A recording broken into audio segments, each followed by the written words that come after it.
আমরা চাই উগ্রপন্থী কোনো হিন্দুরা যেন দেশের দখল নিতে না পারে। এই কথা বলেন না কেন?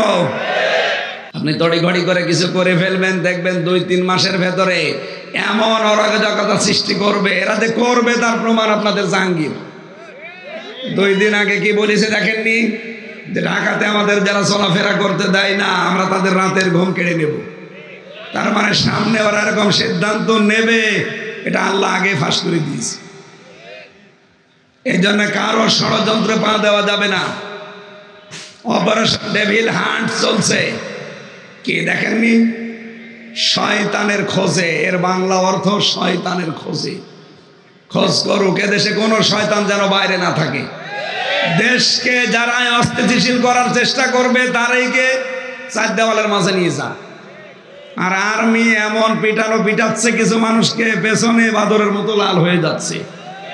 এই জন্য উস্কানিতে পা দেবেন না কারো। ওখান থেকে ববু উস্কানি দেয় আর আপনি পা দেন। আপনি কি গোপালগঞ্জ নাকি? এটা তো গাজীপুর।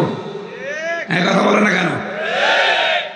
এখন ডক্টর ইউনূস যে চেয়ার পেয়েছে আয়না ঘরে, যে ওটা তো শক দেওয়া চেয়ার কারেন্টের। আর আমি যে চেয়ারে নিজে দেখেছি ওই চেয়ার শক না, ওটা ঘোড়া চেয়ার।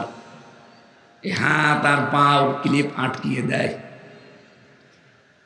এই গলার সাথে আস্তে করে একটা ফিতা লাগিয়ে দেয়, আপনি নড়তে পারবেন না।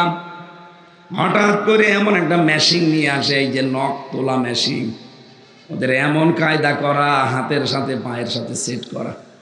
আমার নিজে দেখিয়েছে যে এটা দিয়ে আমরা নখ তুলি। শুধু একটা টিপ মারে, একবারে আপনার হাতে পায়ের যত নখ আছে সব খুলে চলে আসবে।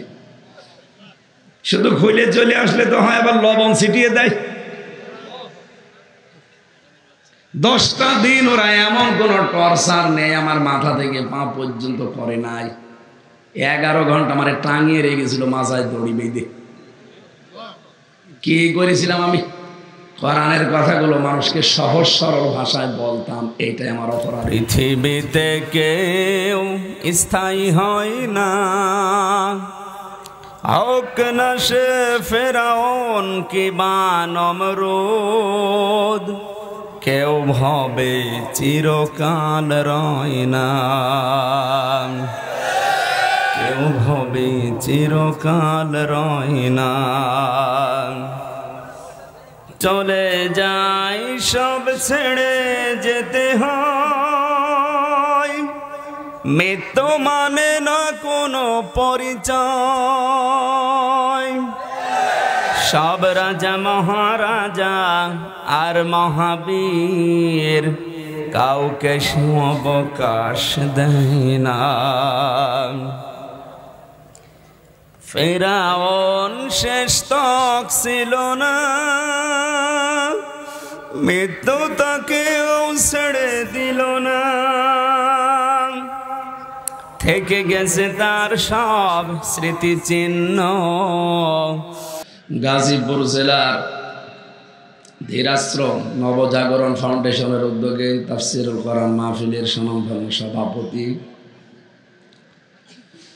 জনাব অ্যাডভোকেট ডক্টর মোহাম্মদ শহীদুজ্জামান, সম্মানিত উদ্বোধক আলহাজ মোহাম্মদ হান্নান মিয়া হান্নু, প্রধান অতিথি আপনাদের গাজীপুরের সাবেক মেয়র মরহুম এম.এ. মান্নান, তার সুযোগ্য সন্তান জনাবে মঞ্জুরুল করিম রনি, সাধারণ সম্পাদক গাজীপুর মহানগর বিএনপির। উনি এখনো জামে আটকে আছে, আমিও আটকেছিলাম। আল্লাহ রাব্বুল আলামিন তার গোলামকে হায়াতে তাইয়্যিবা সিহাতে কুল্লিয়া দান করুন, আমিন। মঞ্চে বসা আছেন শ্রদ্ধাভাজন বড় ভাই জনাব মাহমুদ হাসান রাজু, জনাব ফারুক হুসাইন, জনাব জাহাঙ্গীর আলম, অ্যাডভোকেট কৌশিক আহমেদ, হাফেজ ইয়াসিন, হাফেজ মাওলানা শামিউল হক। এ মাহফিল যার মাধ্যমে এসেছে আপনাদের এলাকার সন্তান জনাব বিল্লাল হোসেন, জনাব সাইফুল ইসলাম। এতক্ষণ যারা আলোচনা রেখেছিলেন মাওলানা হোসাইন মাহফুজ, মুফতি আলী হায়দার, হাফেজ মাওলানা মফিজউদ্দিন, মাওলানা মুফতি আলাউদ্দিন, অনেক মানুষের নাম দিয়েছেন। সামনে বসা মুসলমান ভাইরা, পর্দার আড়ালের সম্মানিতা মা এবং বোনেরা, প্রশাসনের ভাইরা, প্রাণপ্রিয় গাজীপুরবাসী, কথা বন্ধ করেন, দাঁড়িয়ে না থেকে জায়গা ফেলে বসেন, দেখতে ভালো লাগবে। এখানে কিছু বিছিয়ে দিলে বিছিয়ে দেন। দল মত জাতি বর্ণ ধর্ম নির্বিশেষে আজকের এই অনুষ্ঠান, এটাকে শুধু মুসলমানদের, এটা ক্লাস চলছে। আমরা 1 ঘন্টা খানিক ক্লাস করব, কোরআনের ক্লাস। নবীজি জানিয়েছেন, মাজলিস ফিকহিন খায়রুম মিন ইবাদাতি 60 সানা।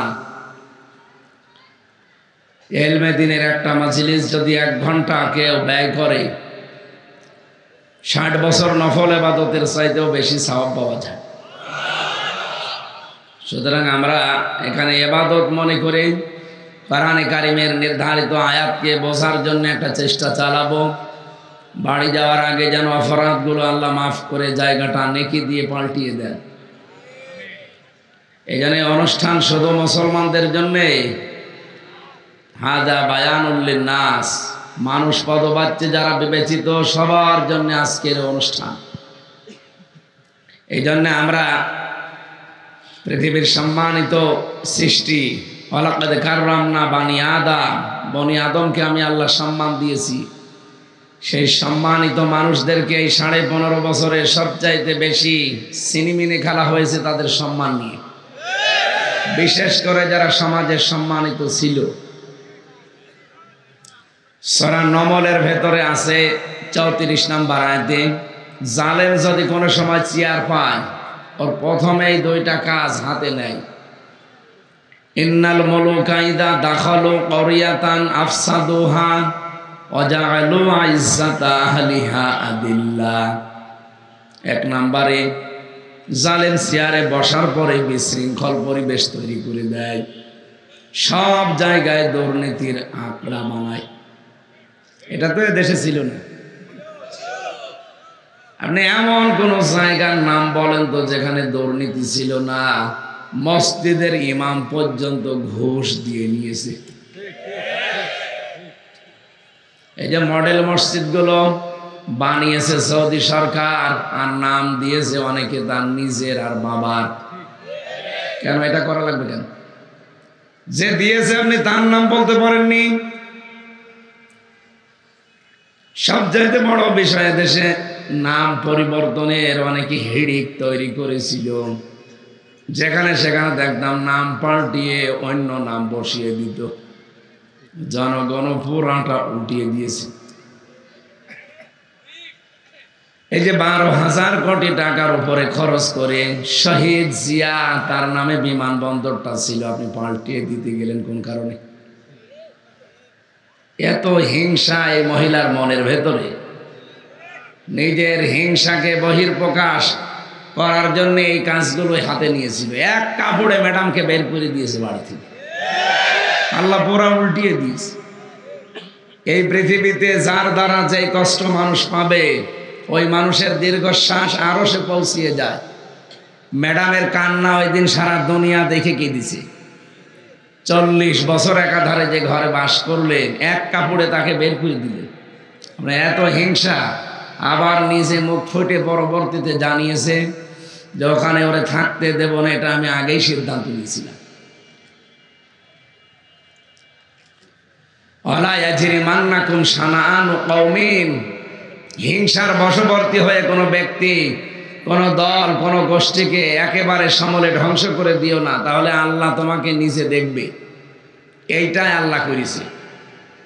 ওরা বাংলাদেশের সাতক্ষীরা, চাঁপাইনবাবগঞ্জ, বহু মুসলমানের বাড়ি ঘর পুরাটা বুলডোজার দিয়ে একেবারে শেষ করে দিয়েছে।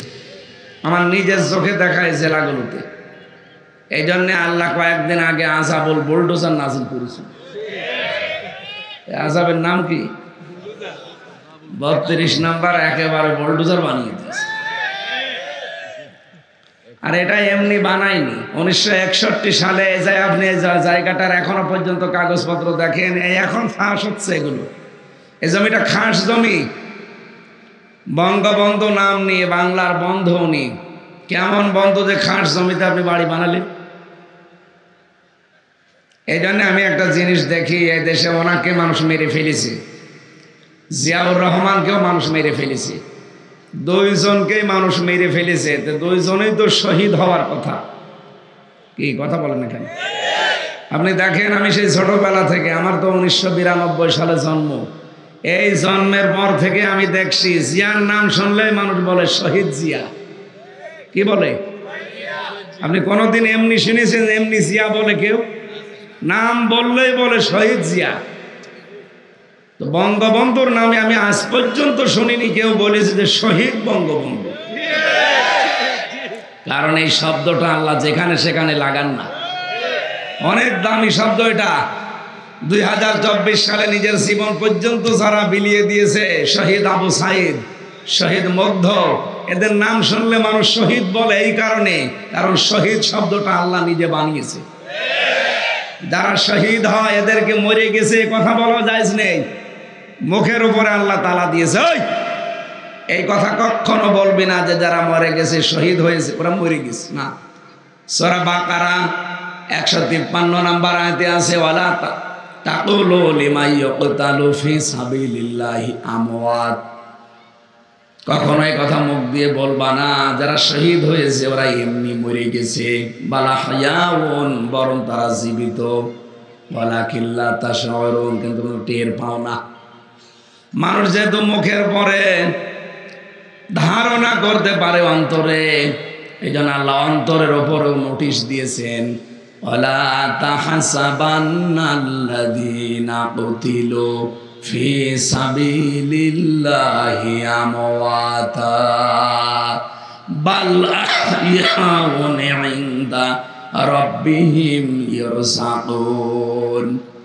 সূরা আলে ইমরানের 169 নম্বর আয়াতে আছে, পৃথিবীর মানুষেরা এ ধারণাও করবা না যারা শহীদ হয়েছে ওরা মরে গেছে, ওরা কিন্তু জীবিত, ওরা আমি আল্লাহর কাছে রিজিক পাই। বলেন সুবহানাল্লাহ। গাজীপুরবাসী মানুষ কি ঘুমিয়ে থাকলে খাওয়া লাগে? বলেন বলেন। তার মানে শহীদরা ঘুমায়ও না, ওরা এই জীবন থেকে আর এক জীবনে ট্রান্সফার হয়ে চলে যায়। যেহেতু জেগে থাকলে খাওয়া লাগে, এই জন্য আল্লাহ নিজেদের কুদরতের খাবার তাদেরকে খাওয়ায়। আপনি শহীদ নাম শুনলে দেখবেন জিয়ার নাম আসলে মানুষ শহীদ জিয়া বলে, আর বাকি আর যাদের নাম বললাম কে শহীদ বলে না। এই কারণে বলে না, কারণ এটা কবুল হওয়া লাগবে। এক কথা বলছেন না? 2016 সালে আমি যখন আরাফাতের ময়দানে পাশে মসজিদের নামিরা, কাবার ইমাম ওই সময় হজের খুতবা দিচ্ছিল, তিনি খুতবা দিয়ে আরবিতে বলছে শহীদ জিয়াউর রহমান, এই নামটা উচ্চারণ করেই তিনি একটা দোয়া পড়লেন। আল্লাহ লক্ষ লক্ষ মানুষকে যিনি মাথার উপরে নিম গাছ লাগিয়ে ছায়া দিয়েছে, এটা শাজারাতু জিয়া বলা হয়। আল্লাহ তুমি তাকে তোমার রহমতের ছায়া দিয়ে আটক করে দাও। আপনি চিন্তা করেন, লক্ষ লক্ষ হাজি সেখানে, কাবার ইমাম নিজে দোয়া করছে খুতবার ভেতরে, এমনি খুতবার দোয়াগুলো কবুল হয়ে যায়। আমি নিজে ওই ছায়া স্থান নিয়েছি নিম গাছের নিচে। শুধু বাংলার হাজিরা না, পৃথিবীর যত দেশ থেকে হজ করতে যায় মানুষ কিন্তু ওখানে আশ্রয় নেয়। একটা গরম দেশ, মাথার উপরে যখন এই ছায়াটা পড়ে এমনি মন থেকে তার জন্য দোয়া চলে আসে। আমার মনে হয় কোটি কোটি মানুষ কিয়ামত পর্যন্ত আসবে আর শহীদ জিয়ার জন্য মন থেকে দোয়া করবে। এমন জায়গায় দোয়া করছে, জায়গাটা যেমন তেমন না, আরাফাতের ময়দান, যে 10 জায়গায় দোয়া কবুল হয় তার ভেতরে ওইটা একটা। সুবহানাল্লাহ বলতে পারেন? এটা মাজলুম পরিবার, ছেলেটা মারা গেল, মারা যায়নি আরাফাত, আরাফাতকে মেরে ফেলা হয়েছে। কারণ এমন এমন কাজ করে মানুষ মরে যেতে বাধ্য হয়। এক লোক বউ পিটাত, বউ একদিন ডাক দিয়ে বলছে তুমি যেভাবে পিটাও আমাকে রাখবা না, যে কিলের ওজন দেখে টের পাও না। কোনদিন বলেছে যে আমি আরাফাতকে মেরে ফেলেছি? বলে না, এমন কাজ করেছিল যেন আরাফাত মরে যায়। আল্লামা শহীদ দেলাওয়ার হোসাইন সাইদি, সেও মারা যায়নি, তাকে মেরে ফেলা হয়েছে। এই যে নাম পরিবর্তনের হিড়িক, এটা ইহুদি আর খ্রিস্টানদের কালচার। আপনি দেখবেন মোসা নবীর নাম ইহুদেরা পরিবর্তন করে দিয়েছে জোসেফ। আমি বাইরের দেশগুলোতে যখন যাই, ইহুদিদের সাথে কথা বলে দেখেছি, জিজ্ঞাসা করি আপনার নবীর নাম কি, বলে জোসেফ। জোসেফ মানে মোসা আলাইহিস সালাম। আমরা মুসলমানেরা যাকে মোসা বলে চিনি, ওরা নামই পাল্টিয়ে দিয়েছে জোসেফ। খ্রিস্টানদের সাথে মিললে ওদের জিজ্ঞাসা করি আপনাদের নবীর নাম কি, বলে যিশু। যিশু মানে ঈসা আলাইহিস সালাম। ওরা ইব্রাহিম নবীর নাম পাল্টিয়ে দিয়েছে আব্রাহাম। এই বাংলাদেশে নাম পরিবর্তনের হিড়িক তৈরি করে শহীদ আব্দুল কাদের মোল্লা, এই লোকটাকেও পর্যন্ত কসাই কাদের বানিয়ে ফাঁসি দিয়েছে। আল্লামা দেলাওয়ার হোসাইন সাইদি, তার নামই দেলাওয়ার হোসাইন সাইদি, অথচ নাম পাল্টিয়ে দিয়েছে দেল্লু শিকদার। এই যে জালেমরা ক্ষমতায় বসলে প্রথম কাজ তাদের এইটা, বিশৃঙ্খল পরিবেশ তৈরি করে দেয়। 2 নাম্বারে ওই দেশের যারা সম্মানিত মানুষ তাদেরকে অপমান করে। এদেশে আলেমরা সবার কাছে সম্মানিত ছিল, কিন্তু এ জালেম সবচাইতে বেশি অসম্মান দিয়েছে আলেমদের। প্রশ্ন আসতে পারে, কয় অনেক আলেম তো তার কাছে ছিল, ওগুলো আলেম না, ওগুলো জালেম। জালেম না হলে কেন্দ্রীয় মসজিদের ইমাম পর্যন্ত পালিয়ে যায়। বলেন, পৃথিবীর ইতিহাসে আমি আজ পর্যন্ত শুনিনি কোন মসজিদের ইমাম দুর্নীতির দায়ে পালিয়ে গেছে। এত নিচে নেমেছিল ওদের চরিত্র, শেষ পর্যন্ত মসজিদের ইমামও থাকে না, সেও পালিয়েছে। পরবর্তীতে এসেছিল ইমামতি নেওয়ার জন্য জোর করে, এদেশের জনগণ জুতা পিটা করছে। লজ্জা তো নেই। সকালবেলা আবার স্ট্যাটাস দিয়েছেন, জনগণ জুতা মেরেছে কিন্তু আমার গায়ে লাগেনি। শয়তান, মানে কি বলবো আর মানুষকে।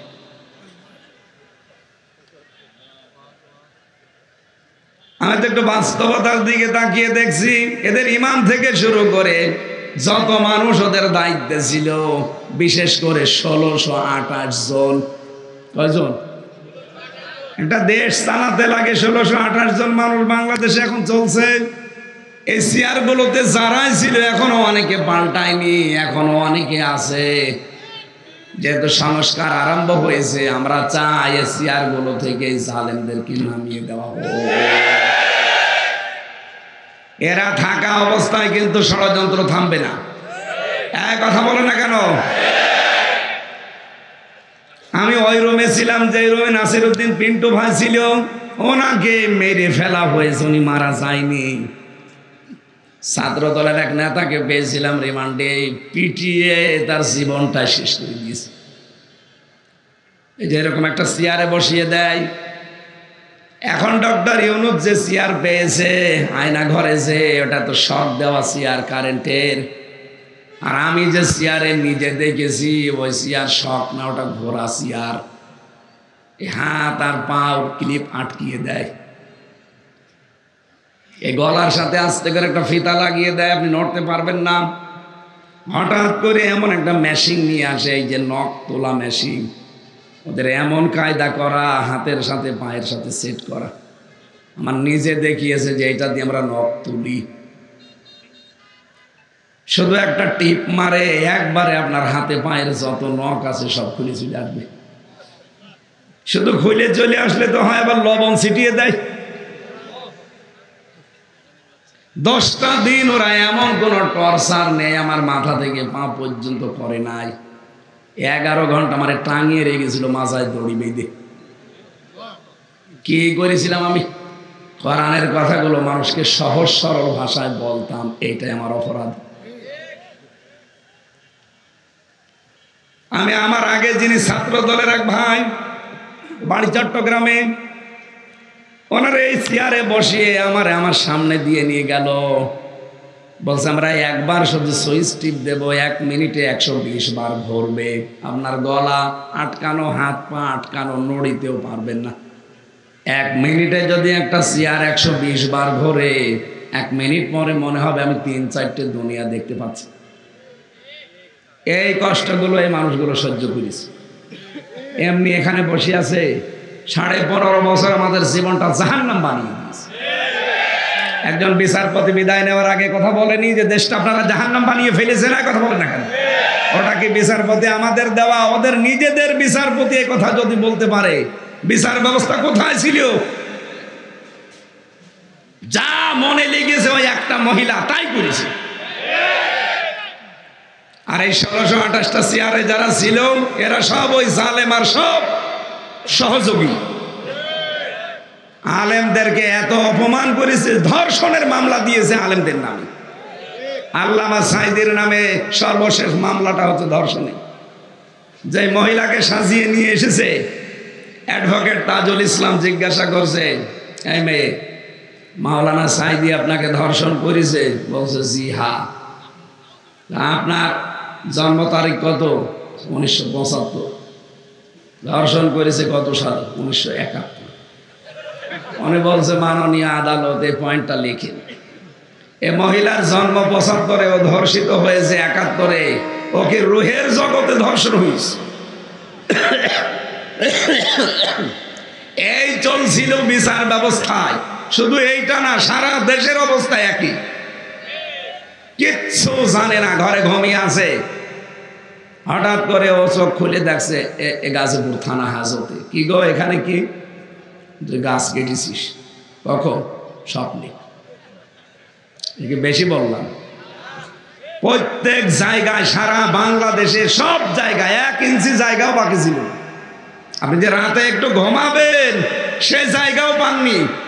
ধানের খেতে বাঁশের নিচে মানুষ ঘুমিয়েছে, আমার নিজের সাক্ষী। আর জালেমরা এখন সাফাই গায় যে কি করেছি আমরা, আমাদের পালিয়ে যাওয়া লাগলো। আবার কি করবে? কিছু যদি না করে থাকেন, অন্তত আয়না ঘরের কারণে আপনার ফাঁসি হওয়া দরকার। এই জন্য জালেমদের প্রথম কাজ হবে ওই দেশে বিশৃঙ্খল পরিবেশ তৈরি করে দুর্নীতির আঁকড়া বানাবে। একটা জায়গা দেখাতে পারবেন যেখানে দুর্নীতি নেই? গত পরশুদিন ভিডিও বার্তা পাঠিয়েছে, বাংলাদেশের সব মানুষ শুধু আমারে গালি দেয়। দোষ কি আমার একা? আমার ছোট বোন রেহেনার দোষ নেই? দোষ তো তারও আছে। সে পাবনার রূপপুরের পারমাণবিক কেন্দ্র থেকে কত কোটি টাকা মেরেছে, এখন সব প্রচার হচ্ছে। বাইরের দেশগুলোতে এত টাকা পাচার হয়েছে এদের। কয়েকদিন আগে মালয়েশিয়া ছিলাম, কোন জায়গায় তো ওরা ওঠেও না। ওরা বানিয়েছে ওখানে সাহেব পাড়া। সাহেব পাড়ায় ওঠে না, ওঠে হোটেলে। যে হোটেলে উঠে দেখে 2 শয়তান বসে চা খাচ্ছে। কি গো এখানে? হুজুর আমরা আগেই পালিয়েছি। কেন সাহেব পাড়ায় থাকবেন না? ওখানে থেকে মায়ের খাবো। রাস্তা ঝাড়ু দেয়, পায়খানা সাফ করে, রুটি বানায়।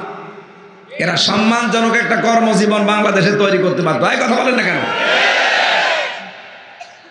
কয়েকদিন আগে তারেক জিয়ার একটা বক্তব্য শুনছিলাম। উনি এই কথা জানিয়েছে, বাংলাদেশে যদি আমাদেরকে আল্লাহ চেয়ার দেয়, সর্বপ্রথম কর্মসংস্থান আমরা হাত দেব। এ কথাটা তো অনেক দামি কথা, আর আমরা এটাই চাই।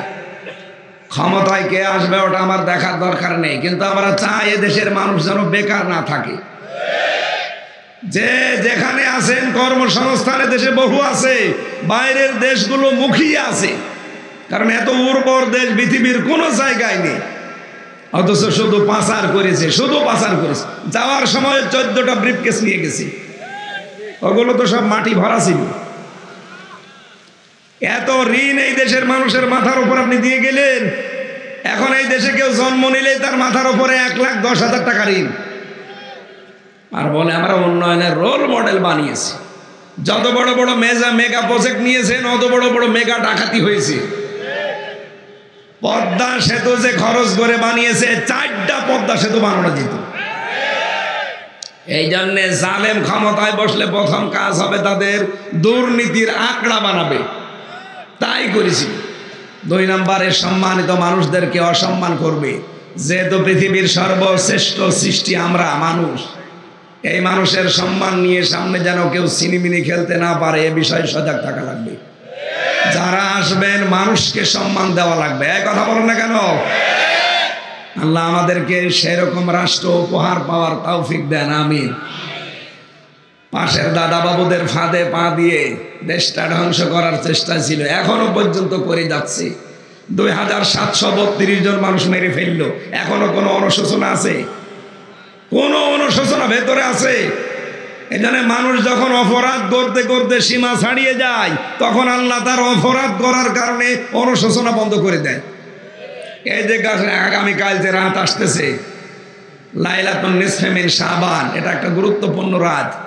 এই রাতে আল্লাহ পৃথিবীর সব মানুষকে মাফ করার সিদ্ধান্ত নেয়। শুধু 2 প্রকার মানুষকে আল্লাহ মাফ করে না। 1 নম্বরে যারা শিরিক করে, 2 নম্বরে যারা মানুষ হত্যার সাথে জড়িত। সুতরাং এই 15 বছরে যত মানুষ হত্যা করেছেন কারণে অকারণে বিচার বহির্ভূত, আপনাকে আল্লাহ সবে বরাতে সবে কদরও মাফ করবে না। খুনি যারা, যে মানুষগুলো মার্ডার মামলা করে, মার্ডার মামলার আসামি যারা, ওনার নামে এখন মার্ডার মামলা কত? 275টা। একটা মার্ডার মামলা হলেই যদি তার ফাঁসি হয়ে যায়, 275 বার তার ফাঁসি দেওয়া লাগবে। তো এমনি কদিন পর মরে যাবে।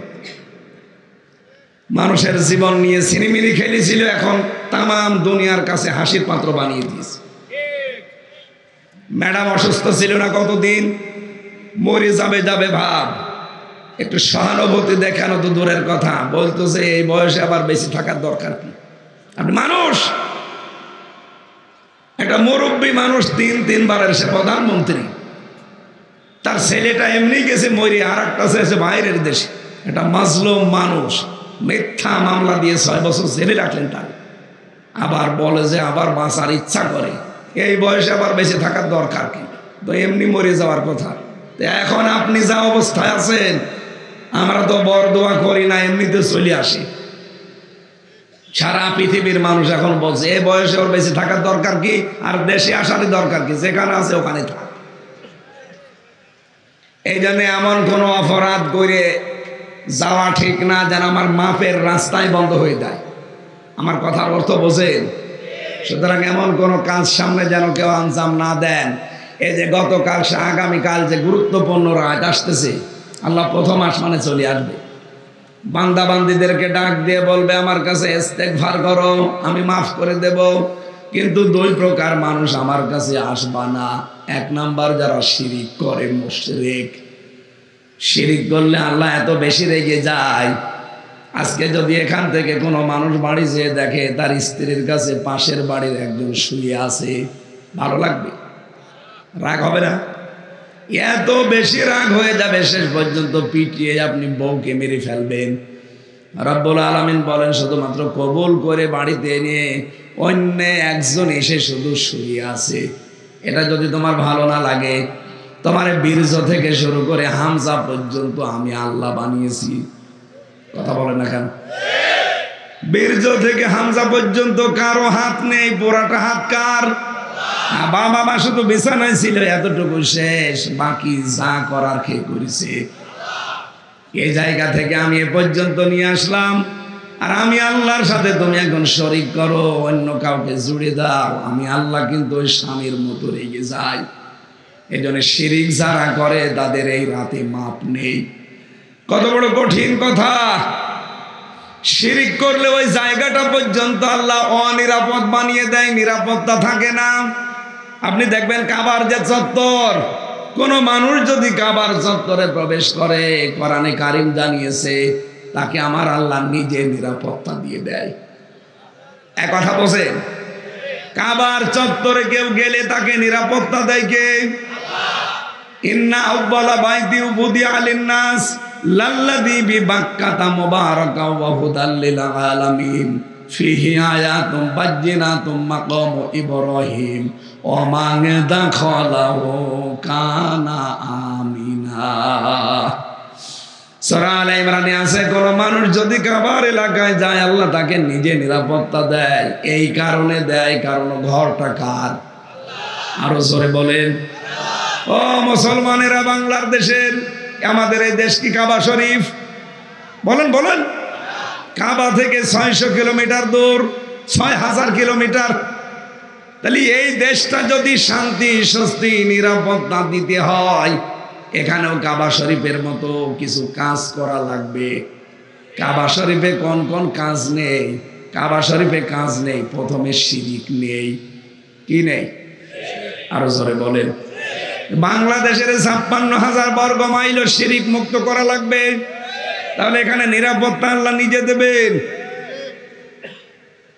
আপনার এই দেশে কত জায়গায় আজ প্রকাশ্য গোপনে শিরিক চলছে, এমনকি হাজারো মানুষ এখানে আমাদের বিশ্বাসের ভেতরও শিরিক। এই কথা বলছো না? দেখেন তো আপনার কাছে এটা আছে কিনা। আল্লাহ যেটা পারে ওইটা অন্য কেউ পারে, এই বিশ্বাস করার নাম হচ্ছে শিরিক। এদেশে এরকম মানুষ আছে না নেই? বলেন বলেন। আছে মানে আমরাই। আল্লাহ যেটা পারে ওইটা অন্য কেউ পারে, এই বিশ্বাস যারা করেছেন সবে বরাতেও তাদের মাপ নেই, আপনি ক্ষমা পাবেন না। সুতরাং আজকে আপনার বিশ্বাস পাল্টান, আল্লাহ যেটা পারে ওটা পৃথিবীর অন্য কেউ। আরো জোরে বলেন। সন্তান দিতে মাত্রে শুধুমাত্র কে পারে? ছেলে দিতে, মেয়ে দিতে পারে কে? নাকি পৃথিবীর কোনো পীর, কোনো পানি পড়া, আপেল পড়া? কয়দিন আগে বগুড়ায় গিয়েছিলাম, এক লোক এসে আমার একটা আপেল দিয়ে বসে, হুজুর আপেলটা পড়িয়ে দেন, ছেলে মেয়ে আমার হয় না। আমি বললাম আপেল পড়ে যদি ছেলে হইতো তা আমার মেয়ে 3টা, আমার মেয়ে পরেরটা হইতো না। আমি সূরা ফাতিহা পড়া ছাড়া কি পড়বো? আপনাদেরকে সিক্রেটটা ওপেন করছি, যে যা করে যে আমার তেল পড়ে দেন, পানি পড়ে দেন, ফু দিয়ে দেন, অন্য কিছু কিন্তু পড়ে না, সূরা ফাতিহা পড়ে ফু দেয়, কারণ এটা শেফা। আমি ওইটা হাতে নিয়ে কেবল আরম্ভ করেছি, আমার কানের কাছে মুখ নিয়ে বসে, হুজুর এমন আপেল পড়বেন যেন ছেলে হয়। মনে হচ্ছে আমি ছেলে নিয়ে বসে আছি। গাজীপুরবাসী বহু মহিলার ভেতরে এই এই শিরিকটা আছে বিশ্বাসে। আল্লাহ যেটা পারে ওইটা অন্য কেউ। সুতরাং কোন দরবারে, কোন বাবা, কোন মাজারে, কোন জেতা পীর, কোন মরা পীরের কাছে যাওয়া যাবে না। আমাদের যিনি জাতির পিতা, এই বানানোটা না, আসলটা আল্লাহ যেটা বানিয়েছেন, মিল্লাতা বিকুম ইব্রাহিম হুয়া সাম্মাকুমুল মুসলিমিন। আমাদের জাতির পিতা 86 বছর পর্যন্ত বিয়ের পরে সন্তান হয়নি। কত বছর? 86 বছর তিনি কোনো মাজারে গেছে, কবরে গেছে, কোনো বাবার কাছে বলিছে? তিনি প্রতিদিন এই 86 বছরে আল্লাহকে বলতেন, রব্বি হাবলি মিনাস সলিহিন, হে আল্লাহ আমাকে একটা নেককার সন্তান দান করো। রব্বুল আলামিন দোয়াটা কবুল করেছিলেন, কিন্তু 1 দিন 2 দিন 5 দিন পরে না, কত বছর? আপনি চিন্তা করতে পারেন। আল্লাহর খলিল বলা হয় তাকে। খলিল মানে আল্লাহর জন্য যিনি সব কিছু পারেন, আরবিতে নাম খলিল। এত বড় পাওয়ারফুল নবী, এই নবীর যদি বিবাহের পরে 86 বছর একাধারে দোয়া করার পরে কবুল হয়, আর আপনি 2-4 বছরে হাঁপিয়ে যান। আল্লাহ রাব্বুল আলামিন জবাব দিয়েছিলেন 86 বছরের বয়সে, রব্বি হাবলি মিনাস সলিহিন ফাবাশশারনাহু বিগুলামিন হালিম। হে ইব্রাহিম, তোমাকে আমি হালিম দান করলাম। হালিম মানে চাচা হালিম না মামা হালিম? হযরত ইব্রাহিম চিন্তা করলেন 86 বছর পরে আমি একটা হালিম পেলাম। হালিম মানে ধৈর্যশীল। হালিম মানে কি? কেমন ধৈর্যশীল সন্তান আমাকে আল্লাহ দিয়েছে, আমার দোয়াটা আসলে কবুল হয়েছে কেমন আমি দেখব। এই জন্য 13 বছর যখন বয়স তাকে আল্লাহ জবাই করার জন্য স্বপ্ন দেখালেন। তিনি এসে সন্তানটাকে ডাক দিয়ে বললেন, ইয়া বোনাইয়া, হে আমার কলিজার টুকরা সন্তান, ইন্নী আরা ফিল মানাম আন্নী আযবাহুকা ফানজুর মাযা তারা। আমি স্বপ্নে দেখলাম তোমাকে জবাই করছি, এখন তোমার রায় বলো কি করব। প্রশ্ন আসতে পারে যে আল্লাহর নবী ইব্রাহিম বিধান পালন করছে কার? আরো জোরে বলেন কার? যিনি বিধান পালন করার সাহায্য করবে তিনি ইসমাইল। তা আল্লাহর বিধান আমি পালন করব, আমার ছেলের কাছে অনুমতি নেওয়া লাগবে কেন? এই কারণে তিনি অনুমতি চেয়েছিলেন। তিনি চিন্তা করলেন, আমি ৮৬ বছর বয়স পর্যন্ত দোয়া করলাম যে আমাকে তুমি নেককার সন্তান দাও। আল্লাহ যে বললেন আমি তোমাকে একটা হালিম দিলাম, সুসংবাদ দিলাম হালিম সন্তানের। কেমন ধৈর্যশীল সন্তান দিয়েছে এটা আমি পরীক্ষা করে দেখব। এই জন্যে তিনি অনুমতি নিতে গিয়েছিলেন। সন্তানটাও এরকম ডাক দিয়ে বলে, বাবা আপনি যা আদিষ্ট হয়েছেন, ইয়া আবাতি ফাআল মা তুমার সাতাজিদুনি ইনশাআল্লাহু মিনাস সাবিরিন। আপনি আপনার আদিষ্ট কাজটা করেন, আমাকে আপনি ধৈর্যশীলদের মধ্যে পাবেন, ধৈর্যশীল পাবেন এ কথা বলেন নাই। তাহলে 1 বছর দিতেন, বহু বছর দিয়ে জানিয়েছেন যে আমি শুধু ধৈর্যশীল না, পৃথিবীতে আমার মতো বহু মানুষ ধৈর্যশীল আছে, তাদের মধ্যে আমিও একজন। তার মানে আমি এ বিষয়ে কোনো অহংকার করি না। জোরে বলেন সুবহানাল্লাহ। 13 বছরের মানুষ অহংকার থেকে মুক্ত হওয়ার জন্য কি শব্দ চয়ন করলেন যে আমি অহংকার করি না? অথচ বহু মানুষ আজ আমরা কিছু পেলে না পেলে আমাদের ভেতরে অহংকার চলে আসে। কথা বলেন। হযরত ইব্রাহিম তিনি রেডি হয়ে গেলেন। এখানে তাকান, আন্দাজ এসে বসে আছেন, এখানে শিক্ষা নেওয়া লাগবে। বসে। হযরত ইব্রাহিম তিনি হাতে নিলেন ছুরি, ইসমাইল গলা দিয়ে দিয়েছেন। চিন্তা করেন তো যে অবস্থায় এখন আছে, আল্লাহর অর্ডার যদি ওই ছুরির উপরে না হতো গলা কেউ বাঁচাতে পারতো? আর জোরে বলেন না।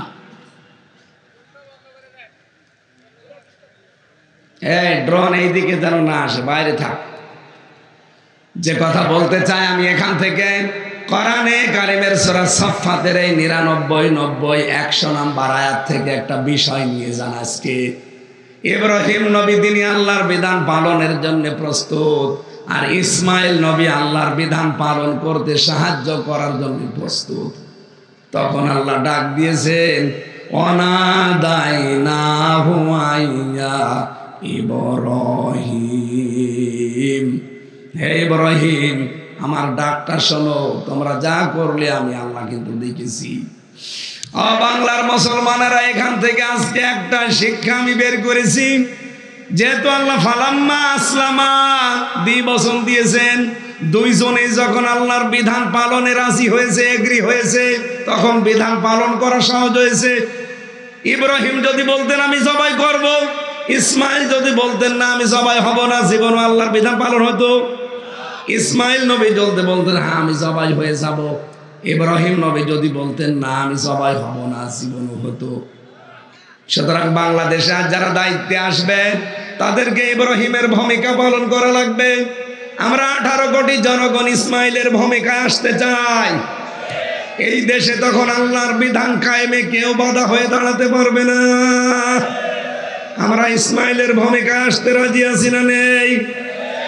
লিল্লাহি তাকবীর। শিরিক মুক্ত জীবন তৈরি করলে আমার আল্লাহর পক্ষ থেকে নিরাপত্তা আসে। এর প্রমাণ কাবার চত্বর। যেহেতু কাবার চত্বরে প্রবেশ করলে ওই জায়গাটাতে আল্লাহ নিজে নিরাপত্তা দিয়ে দেয়। বাংলাদেশের এই ৫৬,০০০ বর্গ মাইল যদি আমরা শিরিক মুক্ত করতে পারি, আল্লাহর কসম এখানেও আল্লাহ নিরাপত্তা দেবে। সূরা আনআম ৭ নাম্বার পারা ১৭ নাম্বার পৃষ্ঠা ১ম নাম্বার লাইনের ৮২ নাম্বার আয়াতের প্রথম অংশে আছে। এটা তাফসিরে ফি জিলালিল কোরআনে পাবেন। রব্বুল আলামিন গ্যারান্টি দিয়েছেন, আল্লাযীনা আমানু ওয়া লাম ইয়ালবিসু ঈমানাহুম বিযুলমিন উলাইকা লাহুমুল আমন ইলা আখিরি আয়াত। এই দুনিয়াতে যারা ঈমান আনে আর ঈমানের সাথে শিরিক মিশ্রণ করে না, আমি আল্লাহ নিজের পক্ষ থেকে তাদের ঘোষণা দিলাম এরা নিরাপত্তার হকদার। বলেন সুবহানাল্লাহ। মানুষকে নিরাপত্তা দিতে পারে র্যাব, পুলিশে, আর্মিতে, কে বলেন তো? আল্লাহ পাক বলেন প্রতিটি মানুষের কাঁধের ওপরে ফেরেশতা আছে। একে চলাফেরা করানোর জন্য আমি আল্লাহর গাইডলাইন আছে। এই ফেরেশতারা যদি আপনার পেছনে দায়িত্ব পালন না করে আপনি এক পা হাঁটতেও পারবেন না। কোরআনের কথা আমাদের বিশ্বাস হয়? কথা বলেন হয়? যেহেতু সব দায়িত্ব আল্লাহর, উনি এই বীর্য থেকে পর্যন্ত আল্লাহ আমারে বানিয়েছে, সুতরাং নিরাপত্তা একক সত্তা উনি দিতে পারেন। উনি নিজে ঘোষণা দিয়েছেন যারা শিরিক মুক্ত জীবন তৈরি করবে, তাদের ইমানের সাথে শিরিক মিশ্রণ করবে না, তাদেরকে আমি নিরাপত্তার হকদার বানিয়ে দেব। সুতরাং এই বাংলাদেশ এখনো অনিরাপদ। এখনো পর্যন্ত উগ্রপন্থী হিন্দুরা কত কায়দা কৌশল চালিয়ে যাচ্ছে ট্রাম্পের সাথে মিলমিশ করে এই দেশটাকে এখনো বিশ্বের কাছে জঙ্গি রাষ্ট্র বানানোর চিন্তায় আছে। আপনি এমনি দেখছেন মোদি সাহেব চলে গেছে ট্রাম্পের কাছে, আল্লাহর ইশারা মোদি যখন গেছে ওখানে ট্রাম্পের কাছে বাংলাদেশ নিয়ে কিছু বলবে, ঠিক সেই মুহূর্তে আন্তর্জাতিক মিডিয়া নিয়ে ডক্টর ইউনূস হাজির আয়না ঘরে। এমন গুটি চলেছে যে আন্তর্জাতিক সংস্থাগুলো বিশেষ করে জাতিসংঘ সব উল্টিয়ে দিয়েছে। মোদি যে কিছু বলবে সে মুখ আর নেই। উগ্রপন্থী হিন্দু যারা বিশেষ করে আমেরিকায় আছে, এরা এত সূক্ষ্ম ব্রেনে কাজ করছে বাংলাদেশ অস্থিতিশীল করার জন্য। এটা জঙ্গি বসবাস করে এরকম কিছু ধোয়া তুলে দেশটাকে আবার ওই জালেমার হাতে তুলে দেওয়ার চিন্তা ভাবনা করছে। এই জন্য সংস্কার খুব তাড়াতাড়ি করে নির্বাচন দেওয়া দরকার, কারণ নির্বাচিত সরকারের হাতে না গেলে ও জালেমা তো বসে নেই। আর ওরা তো গরুর চোনা খাওয়া মানুষ, আমরা খাই গরুর দুধ, আর ওরা মাথা খুব সমস্যা মাথায়। চিন্তা ভাবনা নিয়ে এগিয়ে যাচ্ছে। দেশে বহু কুলু তৈরি করেছিল, একটাও ধপে টেকে নাই, একটাও হালে পানি নেয়নি। তখন এখন চিন্তা করছে দেশকে কি করে জঙ্গি রাষ্ট্র বানানো যায়। এই যে মানুষ এক জায়গায় টুপি মাথায় দিয়ে বসে আছে, জমান নামাজ পড়ে বের হয় হাজার হাজার মানুষ, ওইটা তখন ফটো তোলে, কারণ দাড়িওয়ালা টুপিওয়ালা মানুষ মসজিদ থেকে বের হয়। একটা জানাজায় দাড়িওয়ালা টুপিওয়ালা মানুষ যায় না, এইটা ছবি তুলে এই উগ্রপন্থী হিন্দু যারা আছে, এটা যাতে রেকর্ড হচ্ছে আমি জানি, ওদের কানেও যাবে। এইটা নিয়ে তখন ট্রাম্পকে দেখায়, এই দেখেন বাংলাদেশ কোথায় পৌঁছিয়েছে, সব জঙ্গিদের দখলে। আর ওরা এমনিতে দাড়ি টুপি দেখলে ভয় পায়। এক কথা বলছে না কেন? এ কারণে এখন নতুন একটা চাল আরম্ভ করছে, এটা যেন বাংলার কোনো মানুষদের নতুন ফাঁদে পা না দেয়। দেশকে আজ 6 মাস কয়দিন হয়ে গেল, এই 6 মাস কয়দিনে একটাও জঙ্গি নাটক পেয়েছেন? কারণ যিনি নাটক লিখবে তিনি তো পালিয়েছে, আর যাদেরকে নিয়ে নাটক করাবে তারাও পালিয়েছে। এই ডিআইজি মনিরুল আর আসাদুজ্জামান কাউন্টার টেররিজমের এই দুইজন এই নাটকগুলো সাজাতো, আর এটা লিখে দিত যিনি পালিয়েছে উনি। এখন যেহেতু নেই কেউ দেশে, এই জন্য 6 মাস কয়দিন হয়ে গেল একটা জঙ্গি নাটক আর কেউ বানাতেও পারে না, আমরা দেখিও না। কিসের জঙ্গি? সবগুলো ওদের বানানো। হ্যাঁ, কথা বলে না কেন? সুতরাং আন্তর্জাতিক মিডিয়াতে বারবার প্রচার করা লাগবে দেশে জঙ্গি বলে কিছু নেই, এগুলো সব ওদের বানানো নাটক। কয়েকটা যদি উগ্র থাকে তারা জেলখানায় পড়ে আছে গাজীপুরের কাশেমপুরে। আমি 3 বছর ছিলাম ওখানে, দেখেছি। আল্লাহ দলের প্রধান আছে একজন, আব্দুল মতিন, এই গাজীপুরের কাশেমপুরে। জিজ্ঞাসা করলাম কি আপনি? বলছে আমি আল্লাহ দলের প্রধান। আপনি তো সভাপতি, একটা দলের সেক্রেটারি লাগে। বলছে আমার ছেলে হচ্ছে সেক্রেটারি। ও সভাপতি, ও ছেলে সেক্রেটারি, ওরা উগ্র। এই তাছাড়া জঙ্গি বলে আমরা যা আন্দাজে আলেমদের ধরে নিয়ে মামলা দিয়ে দেয়। এই নাটকটা 6 মাস কয়দিন হয়ে গেল, দেখেছেন? সুতরাং বিশ্বে এটা প্রকাশ করা দরকার। এই দেশে সাম্প্রদায়িক কোনো উস্কানি নেই। এরা যা ছড়িয়েছে এই 54 বছর সব মিথ্যা কথা। এতদিন ওরা আমাদেরকে দাবিয়ে রাখতো যে এই দেশে সাম্প্রদায়িক সম্প্রীতি নষ্ট হয়, এদেশে দাঙ্গা হয়, অন্যান্য ধর্মের যারা আছে তারা অনিরাপদ। এগুলো যে মিথ্যা কথা মাইক্রোসফট সবগুলো প্রকাশ করে দিয়েছে। দেখেন আপনি বিশ্বের আন্তর্জাতিক মিডিয়া যতগুলো আছে, 257টা রাষ্ট্র দুনিয়ায়, এতগুলো রাষ্ট্রের উপরে তারা চিন্তা ভাবনা করে গবেষণা চালিয়ে তারা প্রকাশ করেছে সবচাইতে বিশ্বে বেশি মিথ্যা তথ্য ছড়ায় ভারত। সুতরাং বাংলাদেশে যে সাম্প্রদায়িক সম্প্রীতি আছে, সামনে রোজা আসতেছে, রোজা আর পূজা দরকার হয় একসাথে হয়, এবং হয়েছে, সামনেও হবে। এই কথা বলে না কেন? এই জন্য হিন্দুরা পর্যন্ত এখন জানাচ্ছে যে না, আমরা এই আগস্টের 5 তারিখের পর থেকে সবচাইতে বেশি নিরাপদে আছি। তার মানে এর আগে আমাদেরকে অনিরাপদ রেখেছিল যারা এতদিন ছিল দায়িত্বে, তারা। গোবিন্দ পরামানিক পর্যন্ত এই কথা বলছে যে না, আমরা এখন নিরাপদে আছি, কারণ ওরা দেখতে পাচ্ছে মুসলমান তাদের মন্দির পাহারা দিয়েছে আগস্টের 5 তারিখের পর থেকে। এটা বিশ্বের মিডিয়ায় বারবার ছড়ান, বিশেষ করে যারা দুনিয়া কন্ট্রোল করছে তাদের কাছে। আমরা চাই উগ্রপন্থী কোনো হিন্দুরা যেন দেশের দখল নিতে না পারে। এই কথা বলেন না কেন? আপনি তড়িঘড়ি করে কিছু করে ফেলবেন, দেখবেন 2-3 মাসের ভেতরে এমন অরাজকতা সৃষ্টি করবে। এরা যে করবে তার প্রমাণ আপনাদের জাহাঙ্গীর 2 দিন আগে কি বলেছে দেখেননি? যে ঢাকাতে আমাদের যারা চলাফেরা করতে দেয় না, আমরা তাদের রাতের ঘুম কেড়ে নেব। তার মানে সামনে ওরা এরকম সিদ্ধান্ত নেবে, এটা আল্লাহ আগে ফাঁস করে দিয়েছে। এই জন্য কারো ষড়যন্ত্রে পা দেওয়া যাবে না। অপারেশন ডেভিল হান্ট চলছে, কি দেখেননি? শয়তানের খোঁজে, এর বাংলা অর্থ শয়তানের খোঁজে। খোঁজ করুক, এদেশে কোনো শয়তান যেন বাইরে না থাকে। দেশকে যারা অস্থিতিশীল করার চেষ্টা করবে তারাইকে 4 দেওয়ালের মাঝে নিয়ে যা। আর আর্মি এমন পিটাচ্ছে কিছু মানুষকে, পেছনে বাদরের মতো লাল হয়ে যাচ্ছে। এই জন্য উস্কানিতে পা দেবেন না কারো।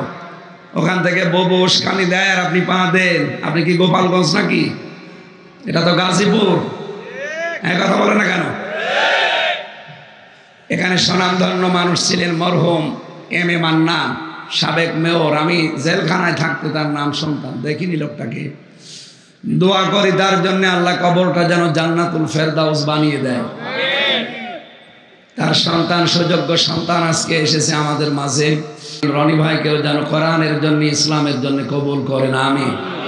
সম্মানিত ভাইরা, যেহেতু একটা গুরুত্বপূর্ণ রাত কালকে, এই রাতে আল্লাহ রাব্বুল আলামিন কোরআন নাজিল করেছিলেন। ইন্না আনজালনাহু ফি লাইলাতিন মুবারাকা। যদিও এটা শবে কদরের জন্য বলা হয়, কোন তাফসীরকারক জানিয়েছে না, এটা শবে বরাতের জন্যও। এই লাইলাতুম মিন নিসফে শাবান, এখান থেকে আল্লাহ রাব্বুল আলামিন বলেন কোরআন আমি এই গুরুত্বপূর্ণ রজনীতে নাজিল করলাম। কেন জানো? ইন্না কুন্না মুনজিরিন। আমি নিজেই মানুষদেরকে সতর্ক করতে চাই। সুতরাং কোরআনে আল্লাহর যত বাণী আছে সব আমাদের সতর্ক বার্তা। আমাদের জীবন যেন সতর্ক হয়, সেই বার্তাগুলো এখানে দেওয়া আছে। সামনে আমাদের সময় আসতেছে সতর্ক হওয়া। পৃথিবীর প্রতিটি জিনিস সম্পর্কে আমাদের সচেতন হওয়া লাগবে, সতর্ক হওয়া লাগবে, বিশেষ করে জীবন সম্পর্কে। যেহেতু বেশি দিন আর থাকা যাবে না, খুব বেশি হলো এখানে যারা আছি 100 বছর পরে থাকতে পারবেন। কথা বলেন না কেন? 100 বছর না, আমার মনে হয় 70 বছর পরে সব আমরা কবরের নিচে যাব। নতুন মানুষ এসে গাজীপুর আবার চাষ করবে। যেহেতু আমাদের জীবন সম্পর্কে সতর্ক হওয়া দরকার, জীবন সম্পর্কে সচেতন হওয়া দরকার, এই মুহূর্তে সেইটা করার জন্য আমরা আহ্বান জানাচ্ছি। দুনিয়ার এই ফেরেবে পড়ে, পৃথিবীর এই জমিনের ফেরেবে পড়ে যেন আমাদের আখিরাতের বিশাল জীবন আমরা নষ্ট না করি, ভুলে না যাই। আল্লাহ আমাদেরকে আমাদের জীবন সম্পর্কে সচেতন হওয়ার তৌফিক দেন, বলেন আমিন। ও গাজীপুরবাসী, এই পৃথিবীতে আল্লাহ আমাদেরকে উদ্দেশ্য নিয়ে পাঠিয়েছিলেন, তার নাম ইবাদত। তার নাম কি? কতদিন এটা করা লাগবে? ওয়াবুদু রাব্বাকা হাত্তা ইয়াতিয়াকাল ইয়াকিন। ওই দিন পর্যন্ত ইবাদত করে যাওয়া লাগবে যতদিন ইয়াকিন না আসে, তার মানে মরণ না আসে। এই আয়াত থেকে প্রমাণ হয় মাস্ট বি, আপনাদের কাছে মরণ আসবেই। মরণ আসবে না এমন কেউ আছি আমরা? সুতরাং মৃত্যু যেহেতু সামনে অবধারিত আসবে, আর এই কয়েক বছরের জন্য আমাদের আসল জীবন যেন আমরা ক্ষতিগ্রস্ত করি না ফেলি। আমাদের ওই আসল জীবনটা আমরা সামনে নিয়ে বাকি জীবন আমরা সতর্ক হব ইনশাআল্লাহ। আল্লাহ সেই কথাগুলো আজকের এই আয়াতের ভেতরে দিয়েছেন। ইন্না কুন্না মুনজিরিন, আমি নিজেই সতর্ককারী। ফিহা ইফরাকু কুল্লু আমরিন হাকিম। এই যে গুরুত্বপূর্ণ রজনী নিসফে শাবান, শাবান মাসের 14 তারিখের দিবাগত রাত, এই রাতে আল্লাহ ফেরেশতা পাঠিয়ে দেয় দুনিয়ায়, আর 1 বছরের জন্য গুরুত্বপূর্ণ কিছু সিদ্ধান্ত নেয়। আমরা আজকের এই রাতেই দোয়া করছি, আল্লাহ আগামীকাল তো করবেনই, এমন সিদ্ধান্ত যেন বাংলাদেশ সম্পর্কে আল্লাহ নেয় যেন এ দেশটা নিরাপত্তায় পেয়ে যায়। এই কথা বোঝেন আমার? এমন সিদ্ধান্ত আল্লাহ যেন আমাদের দেশ সম্পর্কে নেয়, আগামী থেকে যেন এই দেশটা নিরাপত্তার চাদরে ঢেকে যায়। নবীজির ওই জামানায় একটা যুবতী মেয়ে সানা থেকে হাজরা মাউদ পর্যন্ত রূপের পরশা নিয়ে তারা হেঁটে গেছে। আল্লাহর ভয় ছাড়া তার ভেতরে কোনো ভয় থাকতো না। আমরা বাংলাদেশকেও ঠিক মেয়েদের জন্য ওই রকম বানাতে চাই, জনগণের জন্য আমরা ঠিক ওই রকম বানাতে চাই, যেখানে দুর্নীতি থাকবে না, যেখানে মানুষকে কষ্ট দেওয়া থাকবে না, যে দেশে আইনা ঘর থাকবে না, মিথ্যা মামলা যে দেশে থাকবে না। মিথ্যা সাক্ষী দিয়ে একটা মানুষের জীবন আপনি নষ্ট করে দেন। আপনি জানেন মিথ্যা সাক্ষী দেওয়া এটা কত বড় অপরাধ আল্লাহর কাছে। এ পৃথিবীতে যারা মিথ্যা সাক্ষী দিয়েছেন আপনার জন্য আল্লাহ জান্নাত হারাম করে দিয়েছে। এই 15.5 বছরে কত মিথ্যা মামলা, কত মিথ্যা সাক্ষী। আমি নিজে তো ভিকটিম দেখেছি। আমার বিরুদ্ধে যে 4টা সাক্ষী ওরা হাজির করেছিল, বলেন তো আমার নামে মামলা দিয়েছে আনসার আল বাংলা টিমে, আমি নাকি সারা দেশের প্রধান, অথচ ওটা কি আমি জানি না। যাদেরকে সাক্ষী হিসাবে নিয়ে এসেছে কুষ্টিয়া থেকে, জীবনে ওদের কোনোদিন নাম ওর শুনিনি, দেখা তো দূরের কথা। পরবর্তীতে এই যে আগস্টের 5 তারিখের পরে মামলাটা পুরা ঢিসমিস হয়ে গেছে। ওই সাক্ষীদেরকে আমি নিজে যে বললাম, কি ভাই আপনার সাথে আমার কোনো শত্রুতা আছে? বলছে না, প্রশাসন আমাদেরকে ভয় দেখিয়ে টাকা দিয়েছিল, এই কথা না বললে আমাদেরও ক্ষতি হবে। এই ছিল দেশের অবস্থা। এক একজনের নামে ওরা মামলা দিয়েছে 300, 500, 700। বিএনপির এক ভাই আমার সাথে ছিল, পটুয়াখালী বড়গুনায় বাড়ি, 313টা মামলা ওর নামে। আমি ওরে বলতাম যে ভাই আপনি কবে জামিন নেবে আর কবে বের হবে, না জীবনে হাজিরা দেবেন কবে? একটা মানুষের নামে 313টা মামলা দেয়, ওদের বিবেক আছে? দেশটা কোথায় যে নিয়ে গিয়েছিল আল্লাহ আমাদেরকে হাতে ধরে বাঁচিয়েছে। আর এমন একটা মানুষকে বসিয়েছে যার নামে ওরা বিপদে পড়ে দোয়া পড়বে, সে দোয়া ইউনুসও পড়তে পারছে না। কি দোয়া ইউনুস পড়তে পারবে? আল্লাহ মনে হয় এর কায়দা করে বসিয়েছে। ওরা যেহেতু বিপদে আছে, ইউনুস দোয়া তো পড়তে পারবে না। আর উনি এখন যদি অবস্থায় না থাকতো, এই উগ্রপন্থী হিন্দুরা আর যারা পালিয়েছে এরা মিলে দেশটাকে কবে আবার কসনস করে ফেলতো বিশ্বের কাছে। সুতরাং ওরা ডালে চলছে, ডালে ডালে, আর ইউনুস চলছে পাতায় পাতায়। মাথা না, ওটা একটা ম্যাগনেট।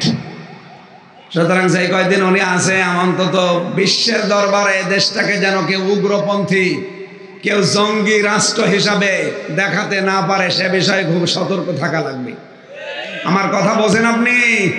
সামনে সময় আসতেছে, এই দেশে কোরআনের আইন চলবে ইনশাআল্লাহ, কিন্তু পরিবেশ পরিস্থিতি অনুকূলে নিয়ে আসা লাগবে।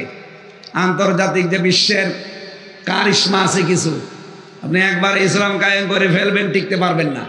সুতরাং এমন এমন কিছু নিয়ম নীতি আছে যেগুলো যারা রাজনীতিবিদ, যারা দেশ নিয়ে ভাবে, তারা অবশ্যই জানে বিষয়গুলো।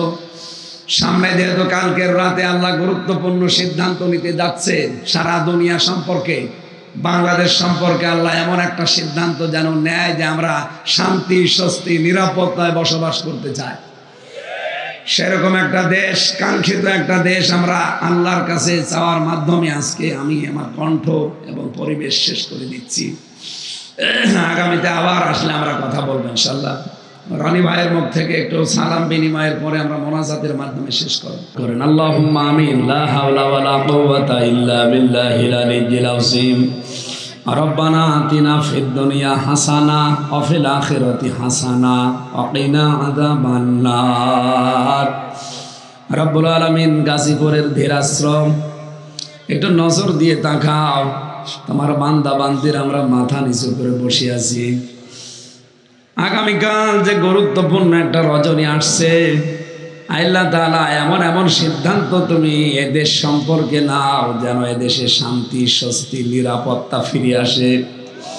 আমাদের জীবনের শান্তি নেই, নিরাপত্তা নেই, মেহেরবানি করে এগুলো আবার ফিরিয়ে দাও। এই সিদ্ধান্ত তুমি আগামীকালে রাতে নিয়ে নিও। এ মাহফিলের বাস্তবায়নের জন্য যারা শ্রম দিয়েছে এই মানুষগুলোকে কবুল করো। বিশেষ করে আমাদের মাহফিলের প্রধান অতিথি অ্যাডভোকেট মঞ্জুরুল করিম রনি, আল্লাহ তোমার যুবক বান্দা, তার বাবার জন্য আমি দোয়া করছি। আল্লাহ মরহুম আলহাজ এম এ মান্নান, এই গাজীপুরের সাবেক মেয়র, সাবেক মন্ত্রী, আল্লাহ তুমি তাকে কবরে মাফ করে দাও। মানুষ হিসাবে তিনি মাজলুম ছিলেন, সারাটা জীবন মানবতার সেবায় কাটিয়েছেন। আল্লাহ তাআলা তার জীবনের যত ভালো কাজ ছিল এগুলো কবুল করো, অন্যায় যেগুলো মানুষ হিসাবে ছিল মাফ করে দাও। তোমার শেখানো দোয়া আমরা তার সন্তানকে নিয়ে পড়ছি, রব্বির হামহুমা কামা রব্বায়ানি সাগীরা। আল্লাহ তোমার কুদরতের কোলে তাদেরকে লালন পালন করো। আল্লাহ তাআলা আজকেও আমার কাছে মিয়া নুরুদ্দিন অপু ভাই দোয়া চাচ্ছিল, আমি 3টা বছর তার সাথে ছিলাম। তিনি বলছিল ম্যাডামের শরীরের জন্য দোয়া করবে। আল্লাহ ম্যাডাম খালেদা জিয়াকে আবার সুস্থ করে বাংলার জমিনে তুমি ফেরত দাও। তার সন্তানটাকে তুমি শহীদ হিসাবে কবুল করো। তার স্বামী শহীদ জিয়াউর রহমানকে তুমি শহীদের মর্যাদা দাও। তার সন্তান এখনো পর্যন্ত বাইরের দেশে আছে, জনাব তারেক জিয়াকে আবার দেশের মাটিতে ফেরত দিয়ে দাও। এদেশে যত মানুষকে জুলাই আগস্ট সহ এই খনি মানুষের দ্বারা যত মানুষ জীবন দিয়েছে প্রত্যেককে শাহাদতের মর্যাদা দাও, কারণ যারা শহীদ হয় তাদের কোনো হিসাব থাকে না। রব্বুল আলামিন 2006-এর 28 অক্টোবর থেকে শুরু করে 24-এর 5 আগস্ট পর্যন্ত যত মানুষ এই ফ্যাসিস্টদের হাতে জীবন দিয়েছে প্রত্যেকটি মানুষকে এই শাহাদতের সর্বোচ্চ মাকাম দান করো আল্লাহ। আল্লাহুম্মা গফিরলি ওয়ারহামনি ওয়াহদিনি ওয়াফিনি ওয়ারযুকনি ইয়া রাব্বাল আলামিন। 3টা বছর জালেমরা আমার শরীরের উপরে যে টর্চার চালিয়েছে, আমি অসুস্থ হয়ে গেছি, স্বাভাবিক হতে সময় লাগবে। আল্লাহ মেহেরবানি করে তুমি আমাকে আগের অবস্থায় ফিরিয়ে দাও।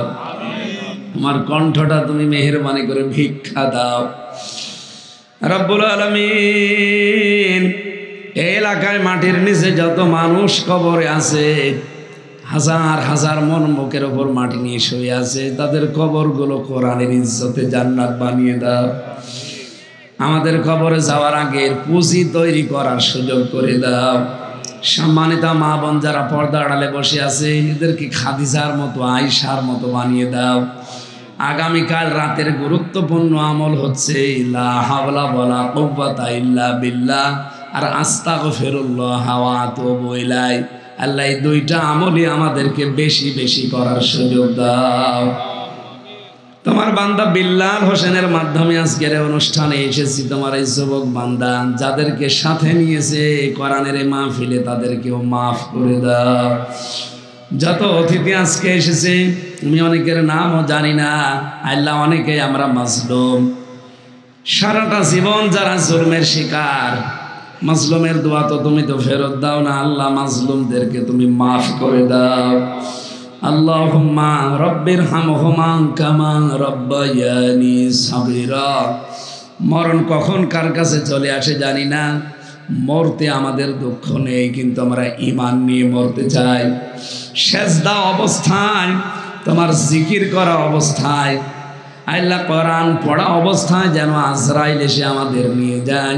শেষ কথা যেন বলতে পারি লা ইলাহা ইল্লাল্লাহু মুহাম্মাদুর রাসূলুল্লাহ। আসসালামু আলাইকুম।